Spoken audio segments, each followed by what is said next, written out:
Shalom.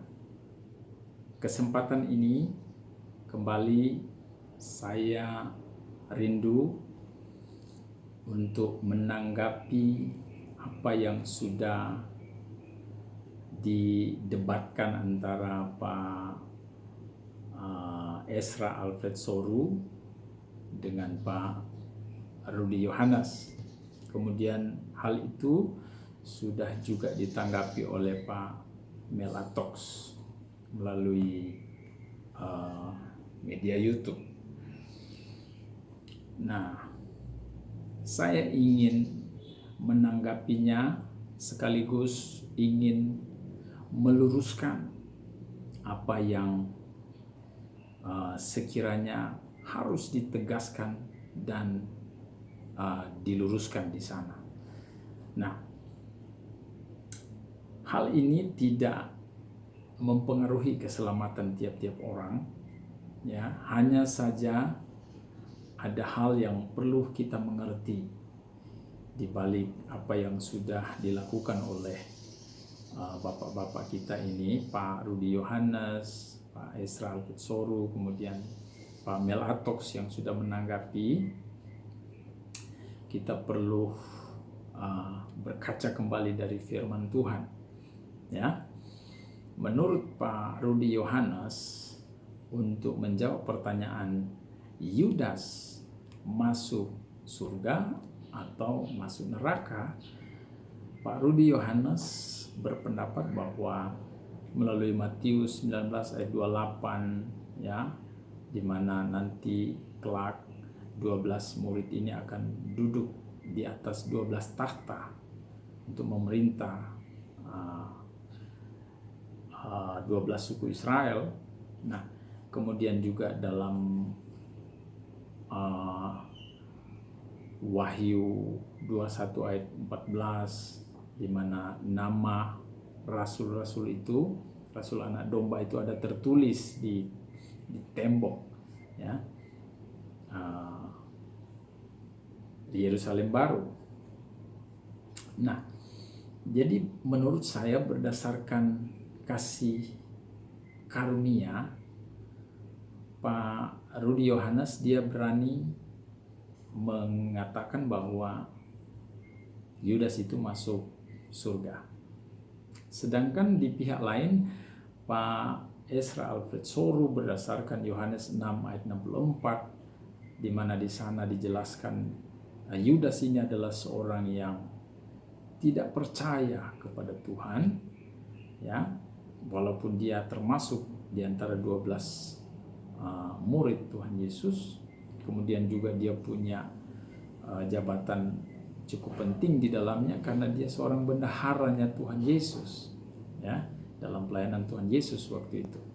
Nah, kemudian berdasarkan Matius 27 ayat 5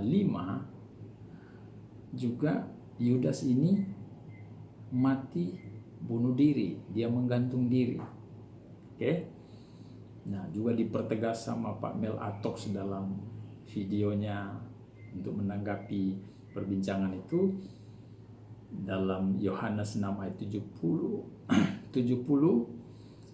Yudas itu kata Tuhan Yesus dia itu iblis. Nah, jadi baik Pak Ezra maupun Pak Mel Atox mereka percaya bahwa Yudas ini masuk neraka, tidak masuk surga. Baik. Nah, saya ingin menanggapinya. Dan saya ingin beritahu saudara. Ini jawaban dari saya. Yudas itu di neraka atau di surga? Oke. Saya ingin menjawabnya kepada saudara. Yudas masuk neraka ataukah masuk surga? Jawabannya ini. Nanti setelah kita sudah di sana, sudah di surga, yuk sama-sama kita akan tanya, Tuhan, boleh ketemu sama Om Yudas? Mana yang namanya Om Yudas? Ada nggak di surga? Nah, atau di neraka? Kita akan tanya. Oke? Itu jawaban saya. Yudas ada di surga sekarang ini, ada di Firdaus atau di alam maut. Nanti setelah di sana baru kita akan tanya mana Yudas. Oke, setuju? Nah, baik. Apa yang akan saya luruskan tentang hal ini? Tentang percakapan antara Pak Ezra Alfred Soru dan Pak Rudi Yohanes yang sudah mereka debatkan itu, tentang apakah Yudas itu di surga atau di neraka. Yang saya mau lurusin adalah begini. Tentang Yudas sekarang ini ada di Firdaus ataukah di alam maut untuk menanti kedatangan Tuhan Yesus. Apakah dia akan mengalami kebangkitan pertama atau kedua? Itu adalah urusannya Tuhan. Itu adalah hak prerogatifnya Tuhan untuk menentukan Yudas itu di surga atau di neraka. Kita jangan terburu-buru menghakimi Bapak Yudas ini, karena kita nggak tahu bagian itu tersembunyi buat saudara dan saya, siapapun dia, baik itu para pendeta, para STH, ya, para evangelis. Tentang Yudas saya mau bilang itu adalah rahasia Tuhan. Jadi jangan terburu-buru kita memvonis Yudas itu masuk surga atau masuk neraka. Karena apa? Karena begini, saudara, kalau kita memvonis bahwa Yudas itu masuk neraka berdasarkan Matius 27 ayat 5, kemudian Yohanes 6 ayat 64, Yohanes 6 ayat 70, ya. Dalam konteks firman Tuhan yang lain seperti dalam Roma 11 ayat 28 sampai 32, ini kalau kita lihat sepintas, Yudas itu di surga. Mengenai Injil, mereka adalah seteru Allah oleh karena kamu, tetapi mengenai pilihan, mereka adalah kekasih Allah oleh karena nenek moyang. Yudas termasuk di dalamnya. Sebab Allah tidak menyesali kasih karunia dan panggilannya. Sebab sama seperti kamu dahulu tidak taat kepada Allah, tetapi sekarang beroleh kemurahan oleh ketidaktaatan mereka, oleh ketidaktaatan Yudas. Demikian juga mereka sekarang tidak taat supaya oleh kemurahan yang telah kita, oleh kamu peroleh, mereka juga, Yudas juga akan beroleh kemurahan. Sebab Allah telah mengurung semua orang dalam ketidaktaatan supaya Ia, Tuhan, dapat menunjukkan kemurahannya atas mereka semua. Yudas termasuk di dalamnya. Oke. Nah, kalau orang menanggapi ini, orang bisa berpegang kepada over grace, kepada kasih karunia yang berlebihan. Itu tidak sehat juga. Nanti orang seenak-enaknya mau bikin dosa, sudah di dalam Kristus kok, nggak apa-apa. Ya, dia bahkan berpikir begitu.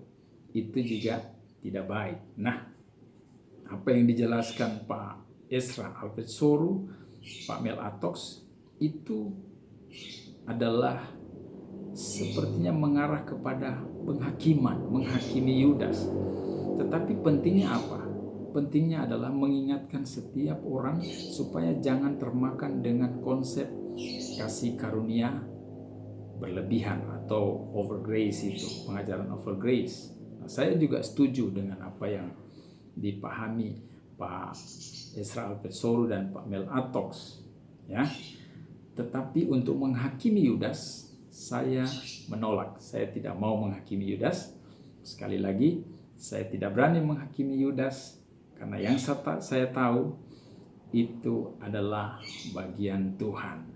Ya, yang menentukan Yudas di surga atau di neraka adalah Tuhan, dan itu adalah rahasia Tuhan. Kita semua tidak tahu siapapun dia yang masih punya cap manusia atau debu tanah. Kita semua blank tentang di mana Yudas saat ini, di surga atau di neraka.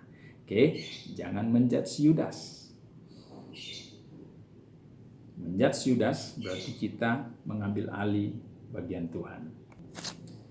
Nah, di akhir daripada tanggapan saya tentang debat antara Pak Ezra Alfred Soru dengan Pak Rudi Yohanes ini, saya hanya ingin mengingatkan, yuk sama-sama kita tentang keselamatan siapapun dia, jangan kita hakimi, jangan kita ambil alih, karena itu bagian Tuhan.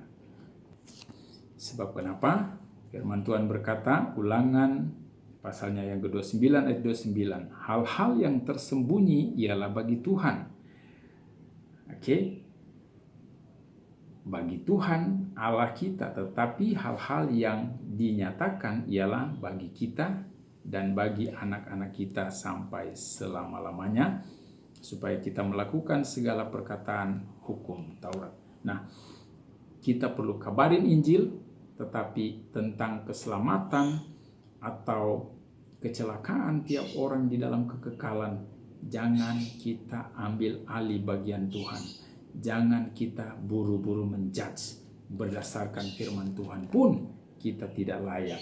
Jangan menjudge, tetapi percayalah bahwa Yesus adalah Raja di atas segala raja, Tuhan di atas segala Tuhan, yang selalu siap dan menebus kita dari segala dosa dan kelemahan kita. Tuhan Yesus adalah sumber keselamatan tiap-tiap orang. Jangan menjudge, jangan menghakimi mulai saat ini. Terima kasih, Tuhan Yesus memberkati.